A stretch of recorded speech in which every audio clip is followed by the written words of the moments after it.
Yeah, it looks like I'm live. All right, yo, what's happening? What's happening? I'm going live just because it's kind of late.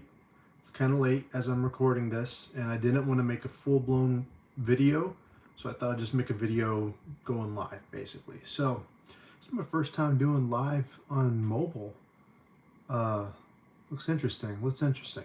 I have to toy with that at some point in the future, but so for those who don't know, I didn't get a chance to see episode 4 of season 2 of House of the Dragon due to Hurricane Beryl coming into my neighborhood, basically, coming into my hometown.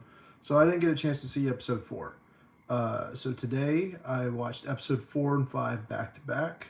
So I'm gonna make this quick while it's fresh in my mind, and then I'm going straight to bed because it's freaking late. So basically, points to remember from episode 4 is Aegon. Yeah, Aegon the Second.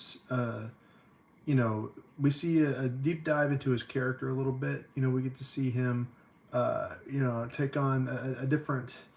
Um, we get to see a different side of him. This sort of useless side, this insecurity that leads him to go down a path of, I guess, stupidity and trying to chase Rhaenys at the Battle of Rook's Rest. Now, I think the execution on the Battle of Rook's Rest was, it was about what I expected it would be, and the death of Rhaenys. Spoiler warning. Death of Rhaenys was about what I expected as well. It was a pretty solid episode. I really liked episode 4, and it's a shame I didn't get to see it, but because the hurricane power was out and I couldn't do much, right? So I watched after that immediately episode 5, which, I'd like to be more in depth with this stuff. I don't want to over spoil it and I don't want to overdo it because basically there's so much to talk about, but I don't want to ruin it for other people who haven't seen it. And also I want you to go see it for yourself, right? If you have it, if you have HBO Max or something, go see it for yourself. That's what happens when a show is good, is,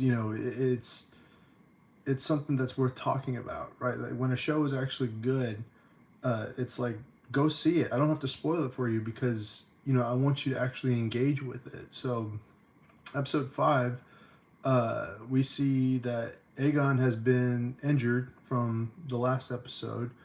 I was kind of disappointed that they didn't show Sunfire explicitly dying, the dragon. I believe they did, but I felt like we needed a confirmation because I could have swore I saw Sunfire still moving after I could have swore I saw Sunfire still moving after he fell, and so I thought maybe it would have been interesting. Well, it would have been better if we actually got like a little bit more confirmation rather than just dialogue. But I digress. So uh, basically, in the uh, next episode, episode 5, we see kind of the reverse. We see the flip side of uh, the coin here, as we're in the first, the second, or no, sorry, fourth episode, we see Aegon's insecurity. And this episode, we see Rhaenyra's insecurity. The insecurity of being a mother, seeing her children in danger, and that she wants to be involved more with what's going on, but she can't risk her own safety or her own health because she's the queen that's expected, right? So, uh, yeah, like, we see that she wants to be involved in the battle, but she can't because look what happened to Aegon the Second, right? So we see that, and I guess one thing I forgot to mention from episode 4 uh, and 5 is we see Damon go through this trip, right? We see him go through this wild trip with Alice Rivers, and so that was something I wasn't 100% sure where that came from and why that was mentioned in this show. I mean, because I don't remember. Bear in mind, I read Fire and Blood um, for the like. Okay, I skipped like I read Aegon's Conquest and then I skipped over to the Dance of Dragons in the book because the book is written weird. So I skipped over, a big portion of it to get to the Dance of Dragons, and then I only read to about the Blackfire rebellions, and that's about it. So I didn't read the entire book, but I got the gist of what was going on. It's a history book, right? which is why it's so, you know, cool to see this show actually bring characterization to something that was kind of like a weird history, like a mixed history of Westeros and the Targaryen family. So basically, Daemon, like this characterization of Daemon, is way more intriguing now that we see it on screen, when we see it, incorporated in some kind of story. And with Daemon, uh, it's very clear that Daemon is based off of Elric of Melniboné. For those who don't know who Elric of Melniboné is, he's basically the great grandfather pulp version of Geralt from The Witcher. And so he's the Elf King basically, and so uh, there's a lot of DNA of Elric in Daemon Targaryen, and these last two episodes with all the hallucinations that we see of Daemon, what he has is hallucinations of all of his insecurities. That is the most Elric thing I've seen, really, in a live action anything, whether it's Hellboy or Lord of the Rings, or Lord of the Rings doesn't really have an Elric, or but like even when compared to Geralt, right? Geralt, who is 100% a ripoff of Elric. Daemon Targaryen is still an homage to Elric in that kind of storytelling, and these last two episodes really show it with Daemon. I'm actually very interested to see where it goes and how it continues to uh, play out throughout the season, because it's really uh, Daemon is my favorite character, and that's where I'm like really. That's if there's anybody I want to win this thing, it's Daemon. So let's see this. Let's see what the chat says. I'm seeing some people rolling to the chat. Got Jake GD 2.2. Yee, what's up? Science Corner 364. Do you have a Giat? Bro, hello. You don't want to see my Giat, bro. What are you talking about? So, so anyway. Uh, yeah, there's a lot of like in-depth characterization and insecurities of characters. This is what character building is supposed to be like in a show, right? Like if this whole woke movement thing, this whole culture war thing, none of it would have happened if shows were written like House of the Dragon, right? If all shows were written like House of the Dragon, then we wouldn't be in the middle of a giant culture war thing going on. And that's why it feels so weird to watch this show. It feels like it's from a different timeline almost. Um, but I digress. I actually just want to enjoy the show, and so far I have. And so far I've really enjoyed the show. So let's look at this. Cloutiva, what's Giat? Do you really want to know? Do you really want to know? Go back to Diddy House. Whoa, damn, that elevated. That elevated. That escalated real quick. What do you think about Andrew Tate? I can answer that question for you, like maybe in a little bit, because I want to get over this House of the Dragon thing real quick, Cloud Tiva. So hold that thought. Hold that thought, all right? But basically, what was something else that happened in this episode? Rainey's. Oh yeah, we I don't want to. Trying to think of a way to explain this without like doing super deep dive. Also, the Andrew Tate thing kind of got me. It got me distracted a little bit. JJ Draws, what's up? What's up, JJ Draws? For those who are just now joining or have been popping in and out, make sure you hit the subscribe button, hit the like button if you want to support me. It's much appreciated. Much appreciated. I like seeing new faces. If you are new, if you already have the subscribe button, then y'all are cool with me. So,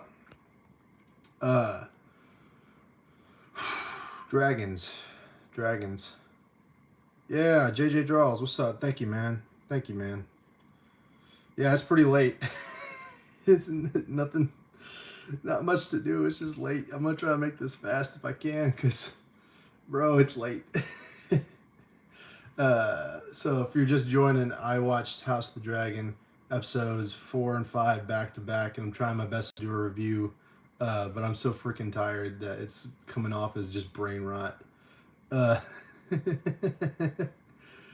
uh, I really like the way that Damon is characterized because of it's so Elric, right? There's a lot of like Elric DNA in that. I love it. I love the Elric stuff. It's kind of, I don't want to say it's pure Elric because that goes to Elric himself, but like the clear inspiration for Elric is very much in the DNA of Daemon Targaryen, and so I liked seeing that. It was interesting, and this whole show is interesting. There's a lot of interesting characters. It's written very well. All the characters are written like adults, you know. Also, we see Aemon Targaryen ascend to the throne. I was almost thinking that he would have probably killed Aegon if he had the chance, but then he was voted by the council into becoming the regent for King's Landing, and then we see how he's a much different and a much better leader than Aegon was in several people's opinions. What time is it for you? It's 1:52 a.m. here. It's 3:54 for me, Cloutiva. It's 3:54, so you are 2 hours behind me. I am 2 hours ahead of you. JJ draws. Get some sleep. You deserve it, man. Thank you. Thank you. I'll get to it, man. Don't you worry. It's 3:53 a.m. here. Yeah, same here. Yeah, we're same Central Standard Time. That's yeah. Uh, Same here, man. But thank you guys. I appreciate y'all. That means a lot. That means a lot. I gotta get this review though. I gotta get this review. So thank y'all for tuning in. Um, Basically, the last thing from the episode, I'm gonna try and make it, round it up and be a little bit quick about it. Uh, Jace, comes to his mother after uh, going to seeing the Freys and getting the Freys to pledge allegiance to Rhaenyra and her cause. Um, After Daemon was able to get to the Brackens and the Blackwoods, and so Jacaerys comes back to his mother, and they decide to um, basically do what I assumed. Actually, I thought we were going to get this a little bit later, but we're about halfway through the season, and but episode 5. I assume there's 10 episodes. We're about halfway through the season. I thought we would get this a little bit later, maybe 2 episodes away, but we're starting to see the hints of the Dragon Riders coming in. The ones who are of Targaryen descendancy that are like bastards and offspring that are missing from the records coming in, and so um, we're going to see the Dragon Riders very soon. And I assumed that the setups with all the random characters that we've seen so far in this season are all going to be Dragon Riders later down the line, like the random dude with his sick daughter, the homeless wife in King's Landing. I think we're going to see all those random appearance characters end up becoming Dragon Riders later on. So that's just my speculation. I guess we'll have to wait to see what happens. But another good, solid 2 episodes of House of the Dragon. Thought I'd jump on this live and make a quick review, talk about it a little bit while it's still fresh in my head, but it's kind of late, so I'm gonna wrap this up. Thank y'all. I didn't think anybody would come on here and watch this at all, but it seems like some people did, which makes me excited to go live again. I'm gonna plan on going live at some point again in the future. To answer your question, Cloutiva, what do you think about Andrew Tate? Yeah, I'm gonna get some sleep here in a little bit, but yeah, what do I think about Andrew Tate? I don't know if this is particularly the video to do this on my opinion on Andrew Tate, but I'm not like, I don't hate the guy. I don't think he sucks or nothing like that, but like he's not for me. Like Andrew Tate's not like for me. I don't personally need Andrew Tate in my life like some people do. I understand why some people like him and why a lot of people hate him. But me personally, he's not really a character that I personally, appeal to, right? Like he, I understand, I respect the work, I respect the games, respects game kind of thing. I'm sure he would criticize me for a lot of shit. You know, I've got a lot of my own flaws, and he'll probably sit there and chastise me for that. But like, you know, he has every right to. I got my own problems I deal with, right? And so, but for me, I don't really care for him that much. Not because I hate him or nothing like that. Not because he offends me beyond belief. It's just that I don't necessarily see him, you know, he's not, it doesn't appeal to me, right? I'm not his core audience. He doesn't appeal to me. So that's just, perhaps I'll dive into a deeper thing later about it. But, you know, thank y'all for, you know, sending chats, you know, and engaging with me at least this late at night. I should do it on a better time when, you know, people are awake and, you know, willing to watch a couple hour stream with me. So it's, thank y'all for at least trying to be here. That means a lot. So thank y'all. I'll catch y'all in the next time if I can manage to turn this live off, because I don't I've never gone live on mobile before and I feel like a boomer. So let's test this out. Let's see. Oh, there we go. That did something. Let's see. What about you? What does this do? Oh, we got some filters. Okay. Okay. All right, we got some filters. What's this? Highlights saved your okay. Well, I don't know. We can do highlights. I don't. What the hell is this? I think that was muting my microphone. Got it. Got it. Share? No. Start a poll. I could start a poll in here. Giggity. Let's see. Chat. Ooh, I can do a lot of. Okay. Okay. I'm getting a hold of this. I'm getting a hold of this. I can manage this. All right. All right. Thank y'all for watching. Thank y'all for watching. I was just playing around with the tools there on live. So thank y'all for watching. I appreciate y'all. It's time to go to bed. So it's been Isaac of the Dead. Please like, share, comment, subscribe. I appreciate y'all for sticking out with me this late at night. Please, please be careful and don't smoke crack. Yes, I'm going to end the stream.